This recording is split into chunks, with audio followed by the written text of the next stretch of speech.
Menantu luar biasa. Bab 12. Fajar. Dia pernah berpikir, mengapa kakek tidak menyelidiki Andrew yang memukuli Tony Lin sebelumnya. Ternyata dia menunggunya di sini. Alice Lin menggigit bibirnya, mendengar teriakan dari arena tantangan. Hatinya menjadi dingin, tetapi dia tidak memiliki cara lain. Pedro Zhang sudah babak belur, sekujur tubuhnya sudah dipukuli. Jika ini dibiarkan, Pedro Zhang akan lumpuh, perusahaannya tidak akan memiliki fondasi lagi. Karena wasit sudah disuap oleh kakek, dia hanya bisa meminta kakek untuk membantunya. Alice Lin berencana pergi mendatangi Charles Lin. Terdengar lagi teriakan Pedro Zhang yang kesakitan dari arena.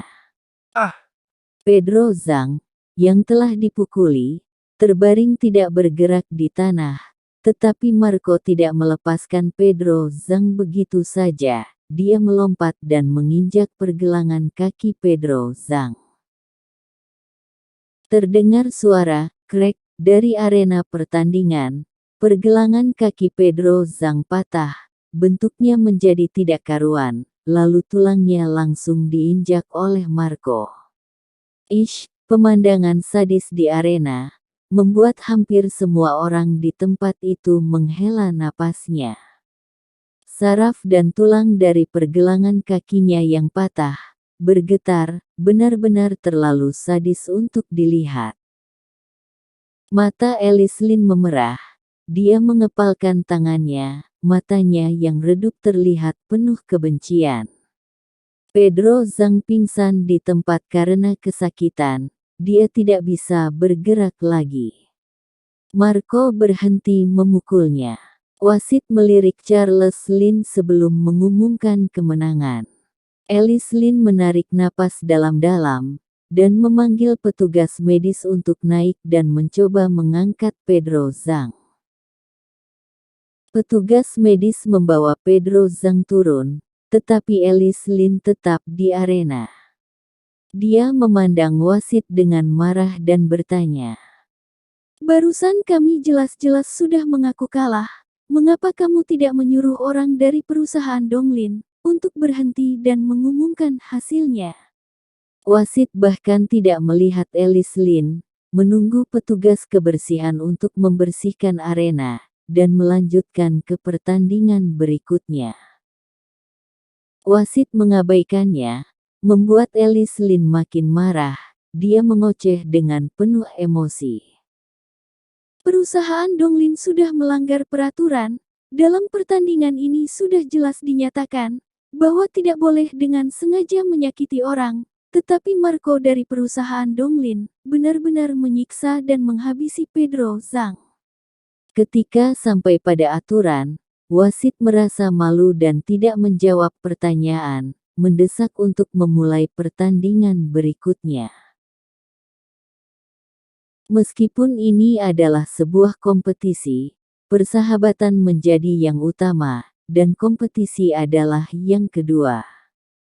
Seharusnya memang tidak boleh memukul dengan keras, tetapi yang barusan dilakukan Marco benar-benar seperti ingin menghabisinya.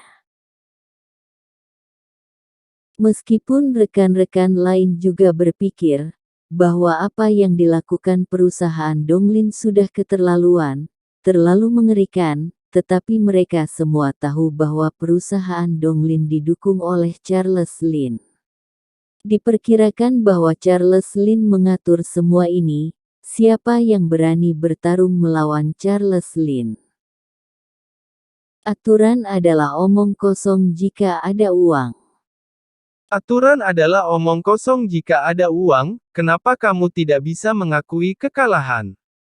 Hanya Pedro Zhang, bukan apa-apa, sampai membuatmu berteriak seperti orang gila dengan cara yang memalukan. Tony Lin berdiri dari kursinya, melipat tangannya, dan menatap Alice Lin dengan wajah mengejek. Hanya Pedro Zhang seorang, jika perusahaannya juga memiliki begitu banyak orang yang berbakat seperti perusahaan Tony Lin, dan mendapat dukungan dari perusahaan kakeknya, memangnya dia akan peduli dengan seseorang yang pernah menghinanya. Tapi dia tidak punya siapa-siapa lagi. Pedro Zhang adalah satu-satunya pilar perusahaan keamanannya. Tanpa Pedro Zhang, dia tidak memiliki orang lagi yang bisa mempertahankan posisinya. Alice Lin menggigit bibirnya dengan keras, menatap Tony Lin dengan marah. Mengapa kamu masih keras kepala? Jangan khawatir, Pedro Zhang hanyalah permulaan, selanjutnya seluruh orang perusahaan Weili. Tony Lin tersenyum dan kembali duduk. Mengapa kamu melakukan ini? Sekarang 4 orang perusahaan Weili adalah harapan terakhir perusahaan. Pedro Zhang sudah terkalahkan. Jika yang lain juga, Alice Lin benar-benar runtuh. Oh, kenapa tidak bisa? Dulu saat suamimu meminta 3 juta RMB, aku tidak memberikannya, lalu dia memukuliku, kan? Sekarang dia lari ketakutan, aku hanya bisa menghabisimu, kan? Siapa suruh kalian menikah? Alice Lin sangat marah sampai menggertakkan giginya. Dia semakin membenci Tony Lin, tetapi dia tidak bisa melakukan apapun. Dia merasa sangat menyesal, karena sudah meminjamkan Tony Lin uang 3 juta RMB, hanya karena takut Charles Lin tidak senang, sehingga menyebabkan masalah perputaran uang di perusahaannya, dan menghadapi berbagai masalah. Adapun Andrew Yang, dia tidak menyalahkannya. Pada awalnya, dia ingin memulihkan uangnya, jadi dia mengatur pekerjaan yang dapat mendapatkan penghargaan di perusahaan. Andrew Yang juga menggunakan pukulannya untuk memulihkan uang itu, dan membantu perusahaan melewati kesulitan. Kalau tidak, bagaimana mungkin Tony Lin, yang serakah akan mengembalikan uangnya? Ketika Tony Lin melihat Alice Lin hanya diam, dia mencibir. Mengapa kamu takut? Jika kamu ingin aku membiarkanmu pergi, aku akan menunjukkan kepadamu jalan hidup baru. Jalan hidup. Meskipun Alice Lin ingin memotong Tony Lin sampai berkeping-keping, tetapi demi perusahaan, dia hanya bisa menatap Tony Lin. Melihat penampilan konyol Alice Lin, Tony Lin tertawa kecil dan berkata, Perusahaan Donglin bisa membeli perusahaan Weili seharga 100.000 RMB, sekitar 200 juta rupiah. Kamu. Alice Lin sangat marah, tetapi malah tidak bisa berkata apa-apa. Tony Lin sedang mengejeknya. Meskipun modal perusahaan Weili terganggu, dan sejumlah besar orang sudah keluar, pendahulunya adalah kelompok Lin. Unta kurus yang mati masih lebih besar daripada kuda. Dia masih bisa menjual perusahaan Weili dengan harga 2 juta RMB. 100.000 RMB ingin membeli perusahaan Weili, tidak peduli Alice Lin menjualnya atau tidak, harga yang disebutkan Tony Lin seperti harga memberi sayur, jelas dia hanya mengejeknya. Sudah puas mengejek Alice Lin, Tony Lin melihat bahwa arena itu sudah siap, dan ingin melihat mata Alice Lin berubah menjadi ekspresi sengsara saat melihat orang-orang dari perusahaannya lumpuh.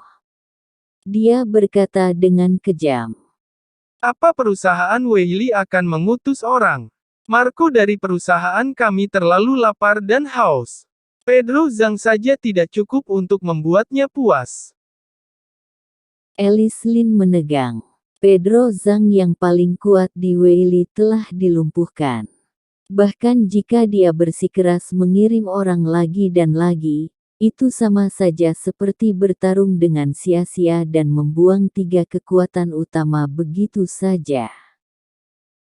Selain itu, Ketiga orang yang menyaksikan Pedro Zhang yang tersiksa sudah gemetaran.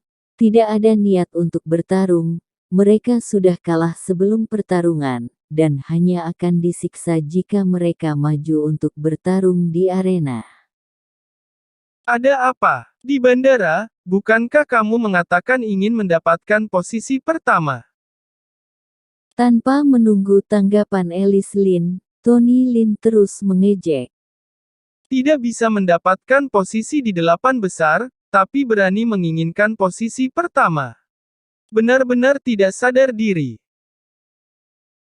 Lalu dia menggelengkan kepalanya lagi, dan kemudian berkata, Ketika perusahaan Weili ada di tangan kakek, betapa indahnya itu. Lihatlah perusahaan Weili di tanganmu. Kamu tidak bisa mendapat posisi di 8 besar setiap tahunnya. Satu-satunya yang bisa melakukannya adalah veteran yang ditinggalkan oleh kakekmu. Setelah bertahun-tahun, kamu masih tidak bisa mendidik satupun orang yang berbakat, apa gunanya kamu? Tony Lin masih mengejeknya tanpa ampun. Dengan kemampuanmu, kupikir lebih baik kamu pulang ke rumah dan memelihara babi. Mungkin kamu bisa mendapatkan ratusan ribu RMB, daripada mempermalukan keluarga Lin di sini.